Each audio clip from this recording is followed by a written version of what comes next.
नमस्कार, मैं देवांश ठाकुर।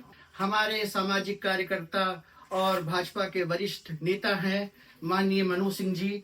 उनके साथ उनके एक बेटे और उनके जो कुछ दुकान लगाने वाले लोग थे, उनके साथ कुछ ऐसी आपत्तिजनक अप्रिय घटना घट गई है जिसका शिकार वो हो गए हैं। जाने अनजाने क्या बात है, आइए डायरेक्ट उनसे बात करते हैं, रूबरू होते हैं और जानते हैं क्या बीती हुई थी उस समय।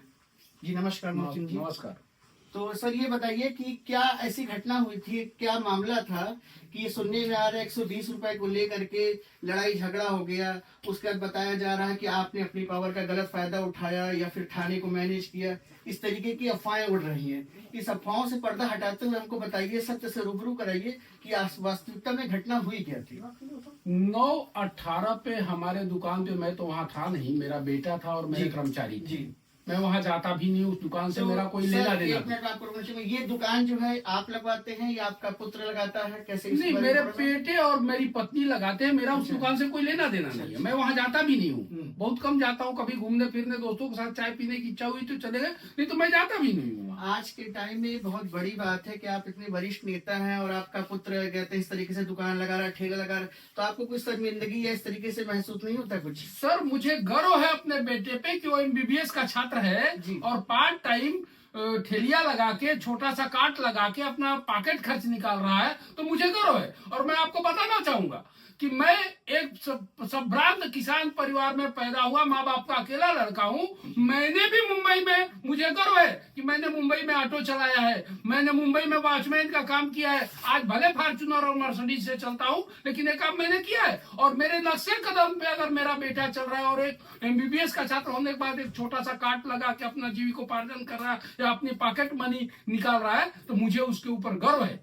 सबसे पहले तो मैं नेताजी को इस बात के लिए दाद देना चाहूंगा कि इतने संभ्रांत होते हुए भी उन्होंने अपने बेटा को इच्छा जॉब करने के लिए स्वतंत्र किया कि आप जाइए अपनी इच्छा से जो आपको करना हो, और वो अपना अच्छे से जीविकोपार्जन कर रहा है, एक कार्ट लगा करके, ठेला लगा करके। इसमें इनको कोई शर्मिंदगी नहीं है और इनको गर्व महसूस हो रहा है कि इनका बेटा होने के बावजूद भी बिना किसी शर्मोसार के वो वहां पे बेहिचक वहां पे दुकान लगा रहा है और अपना जीविकोपार्जन कर रहा है। चलिए आगे की घटना जानते हैं।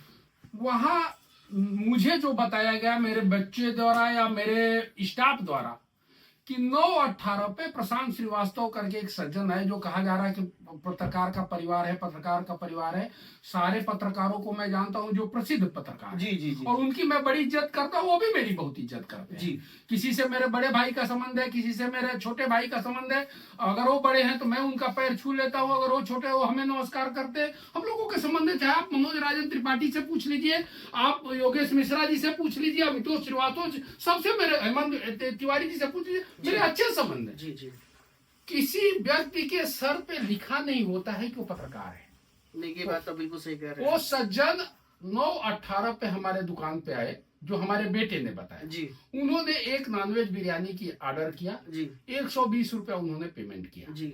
बिरयानी आधा खाने के बाद उन्होंने कहा कि बिरयानी अच्छी नहीं है, खाई हुई बिरयानी कभी वापस नहीं होती है।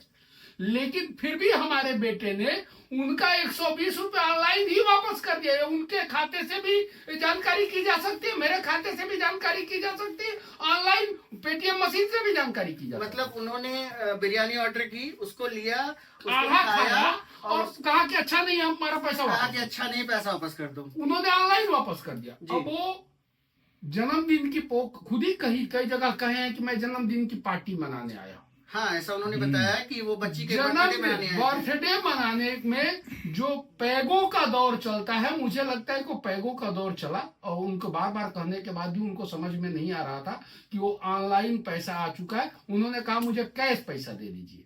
हमारे लोगों ने कहा कि सर आपको ऑनलाइन वापस हो चुका है, हम अब कैश में नहीं दे सकते। इस पे वो गाली गलौज करने लगे, मारपीट करने लगे, हमारे बच्चे को मारा पीटा। मुझे जैसे ही उसकी सूचना मिली, सबसे पहले मैंने चौकी इंचार्ज GMO को बताया और 3 मिनट में पुलिस पहुंच गई। मैं ये कहना चाहता हूं, क्यों कहते हैं कि मैं बहुत शरीफ आदमी हूं, संभ्रांत आदमी हूं। 100 मीटर के दूरी पे पुलिस खड़ी थी। वहां 10-90 आप जाएंगे तो इस समय पीएससी से लेके जी, पुलिस जी, तक जी। सारी लगे रहती। जी जी जी। अगर मेरा बेटा पैसा वापस नहीं कर रहा था तो संभ्रांत नागरिक के तरह 100 मीटर की दूरी पे जाते और पुलिस को कहते कि मेरा पैसा वापस नहीं कर रहा है। लेकिन उन्होंने मारपीट करना, गाली देना उचित है, उस 17 साल 18 साल के बच्चे को मारना शुरू कर दिया। और मैं ये मेरा ऑब्जेक्शन है कि आप पत्रकार होंगे, पत्रकार के परिवार से होंगे, लेकिन आपको पत्रकार होने के नाते किसी को गाली देने का, किसी को मारने का अधिकार नहीं मिल जाता। बिल्कुल, आप किसी भी पद पर हो, आपको गुंडई करने का, मारपीट करने का लाइसेंस नहीं है। वो सारा काम कानून का है, कानूनी तरीके से होना चाहिए। पुलिस के आने के बाद पुलिस ने हमारे लोगों को गाड़ी में बिठा के लेके गई, उनको पत्रकार के धौंस में आके पुलिस ने छोड़ दिया कि आप लोग पीछे से जाइए। जो लोग धिंगाना कर रहे थे, जो गुंडागर्दी कर रहे थे, उसमें एक ही व्यक्ति केवल थाने में आया, प्रशांत श्रीवास्तव, बाकी लोग भगा दिए गए। और वहां पुलिस स्टेशन में माहौल ये था कि 40-50 पत्रकार जमा हो गए उनकी तरह, और वो पुलिस को, एसएचओ को, एसपी को, सारे लोगों को हड़का रहे थे, सारे लोगों पे आरोप लगा। ऐसे एक संतोष जी करके एक पत्रकार थे, मुझे नहीं पता वो किस चैनल के थे, उन्होंने मुझे कहा कि आपको मैं खा जाऊंगा। मैंने कहा कि आप मुझे खा नहीं सकते, कानूनी कार्रवाई हो सकती है मेरे ऊपर। तो पुलिस के सामने सारा उपद्रव कर रहे थे वो लोग। हाँ बिल्कुल, और ये मैं झूठ नहीं बोल रहा हूँ। पुलिस स्टेशन में सीसीटीवी लगा है, उस सीसीटीवी को निकाल दिया जाए तो पुलिस स्टेशन में उपद्रव मैं कर रहा था, क्या पत्रकार कर बंधु लोग कर रहे थे, ये आ जाएगा। एसपी साहब जब आए तो उन्होंने कहा कि मैं तुम्हारा मुकदमा नहीं लिखूंगा, ये जो कहेंगे वही मैं करूंगा। और उन्होंने मेरे लोगों पे कार्रवाई की, उनके एक लोगों पे कोई कार्रवाई नहीं हुई। इसका मुझे ऑब्जेक्शन है। और झूठ है, मुझे बदनाम करने के लिए उनके हिसाब से कार्रवाई होने के बाद भी सपा के इशारे पे मुझे बदनाम करने के लिए साजिश रची गई। अच्छा, पार्टी विशेष का भी यहाँ पे अधिकार बिल्कुल है। पार्टी ये आप विशेष। पता कर लीजिए कि श्रीवास्तव साहब के आलोक श्रीवास्तव जी से क्या संबंध है, पता कर लीजिए। आलोक श्रीवास्तव किस पार्टी का काम करते हैं? अच्छा, प्रशांत श्रीवास्तव जो थे, जिनका सारा मामला है। हाँ, प्रशांत श्रीवास्तव के भाई है रवि श्रीवास्तव। जी जी जी। वो पत्रकार है, प्रशांत श्रीवास्तव पत्रकार नहीं है। प्रशांत श्रीवास्तव पत्रकार नहीं, उनके भाई पत्रकार हैं। भाई पत्रकार है। जी जी। वो भाई भी थाने में धूम मचा रहे थे। जितने पत्रकार थे, जितनी मुंह उतनी बात थी। और मैं तो अकेले गया था, रह गई सुरक्षा की बात। तो मैं तो आपकी सुरक्षा को लेकर बड़ी टिप्पणियां की जा रही हैं कि भाई बेटे की सुरक्षा लेकर के आप थाने पहुंचे। अगर आप थाने की सीसीटीवी खंगालेंगे तो मैं घर जा चुका था, मेरी सुरक्षा अपने यहाँ वापस जा चुकी थी। मैं वहां मोटर, ये बाइक जो भाड़े वाली चलती, उस बाइक से उस थाने में नाइट रेस में पहुंचा था। आप देख रहे होंगे उस वीडियो में नाइट जी जी जी जी। मेरी सुरक्षा ही है बाद में, जब एसीपी साहब आ गए, एसएचओ वगैरह तो पहले से थे। मेरी सुरक्षा तो स्वाभाविक रूप से सरकार ने जो, और ये सुरक्षा, इस सुरक्षा पे प्रश्न उठाना सुप्रीम कोर्ट का अवहेलना करना है। क्योंकि बार बार सरकार ने, जब मैं विपक्ष में था, उन्होंने विड्रा किया है, और बार बार सुप्रीम कोर्ट ने मुझे वो सुरक्षा दी है। तो सुरक्षा कर्मियों का काम है मुझे सुरक्षित करना। मेरा पुलिस, जहां एसीपी बैठे हो, जहां एसएचओ बैठे हो, जहां बड़े अधिकारी बैठे हो, हमारा पुलिस का सिपाही क्या बोलेगा उसमें? वो लोग चुपचाप खड़े थे। उपद्रव तो पत्रकार बंद कर रहे थे। और ये सपा और विरोधियों के चाल है, ये उनके साजिश में मुझे बदनाम करने की, मेरे परिवार को बदनाम करने की एक साजिश। दोनों पक्षों की तरफ से झगड़ा हुआ, मारपीट हुई, लेकिन सजा सिर्फ एक पक्ष को मिली। केवल हमारे 4 लोगों पे 151 की धारा लगी, उनमें से एक व्यक्ति को भी, जबकि शांति भंग दोनों तरफ से हुई, तो दोनों तरफ से एक पे भी कार्रवाई होती। बिल्कुल कार्रवाई नहीं हुई।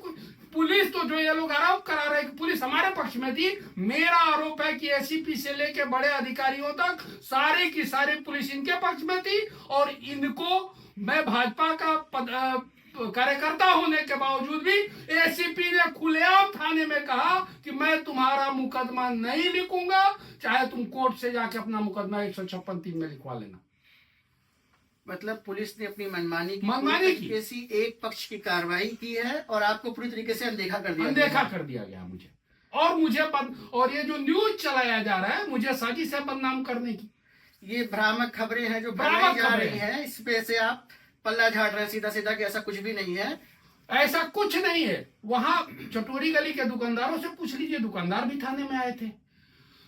सीसीटीवी का कैमरा थाने में तो चप्पे चप्पे पे सीसीटीवी लगा है, वो निकाल लीजिए, आपको दूध का दूध पानी का पानी हो जाएगा कि कौन तो चिल्ला रहा आप था। आगे के लिए क्या चाह रहे हैं, क्या कार्रवाई हो? मैं 156(3) में मैं चाहता हूं कि पुलिस ने जो कार्रवाई हमारे ऊपर की है वह कार्रवाई प्रशांत श्रीवास्तव और उनके साथ गुंडागर्दी करने वाले लोगों पे भी हो। अगर नहीं होगा तो मैं न्यायालय मेरे लिए खुला है, मैं न्यायालय की शरण जरूर लूंगा।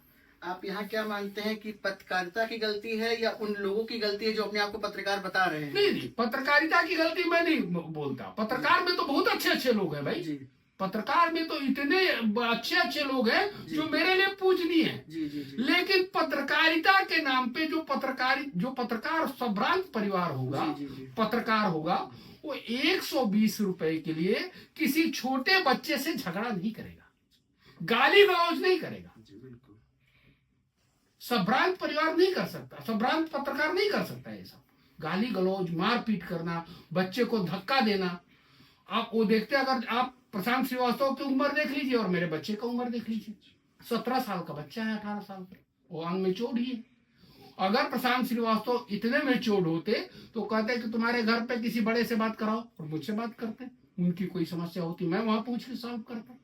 लेकिन उन्होंने वो करना, उनको गाली देना, मुझे गाली देना उन्होंने उचित समझा, क्योंकि सुनियोजित ढंग से किया गया था, सब सुनियोजित था कि बिरयानी खाइए, आधा खा के छोड़ दीजिए, पैसा दीजिए, पैसा मांगिए, पैसा देंगे नहीं। लेकिन वो बच्चों ने तो पैसा वापस कर दिया, तो बहाना निकाला गया कि हमको कैश में चाहिए। भाई आप ऑनलाइन लिए है तो ऑनलाइन दिया तो कैश में क्यों मांग रहे हैं, ऑनलाइन आपको वापस हो गए।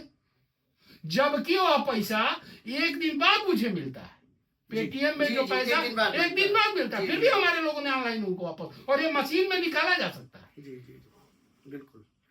तो आप कानून से क्या कहना चाहेंगे, हमारी सरकार योगी जी से, मोदी जी से कुछ निवेदन करना चाहेंगे या आगे क्या संदेश देना चाहेंगे, किस तरीके की अप्रिय घटना ना घटे? हम ये कहना चाहते हैं मोदी जी से, योगी जी से और लखनऊ के पुलिस प्रशासन से कि पत्रकारों के नाम पे जो गुंडागर्दी कर रहे हैं, पत्रकारों के नाम पे जो दलाली कर रहे हैं जी, ऐसे लोगों पे कठोर कार्रवाई की जाए। जो उचित पत्रकार है, जो अच्छे पत्रकार है, उनको सम्मान दिया जाए। पूरा समाज उनको सम्मान देता है, हम भी देते हैं। लेकिन जो पत्रकार के नाम पे 120 रुपए के लिए खोमचे ठेले वाले से, बच्चों से झगड़ा कर रहा है, ऐसे लोगों पे कठोर कार्रवाई की जाए। ठीक है, धन्यवाद। ये हमारे मनोज सिंह जी थे, भाजपा के वरिष्ठ कार्यकर्ता हैं और हमारे प्रदेश के लिए बहुत सारी चीजें उन्होंने की हुई है। इनसे हमने जाना कि 120 रुपए का कांड क्या था, इसको हम यही कह सकते हैं, 120 रुपए का कांड। इन्होंने सारी बातों से पर्दा हटाया, तथ्यों को सामने लाया है और अपनी आप बीती बताई है किस तरीके से इनको जो है फंसाया जा रहा है, इनके खिलाफ एक स्कैम किया गया सुनियोजित ढंग से, और उसमें मीडियाबाजी भी करके इनको तरह तरह से इनकी बेइज्जती की जा रही है। इसी के साथ मैं आपसे इजाजत चाहूंगा। नमस्कार।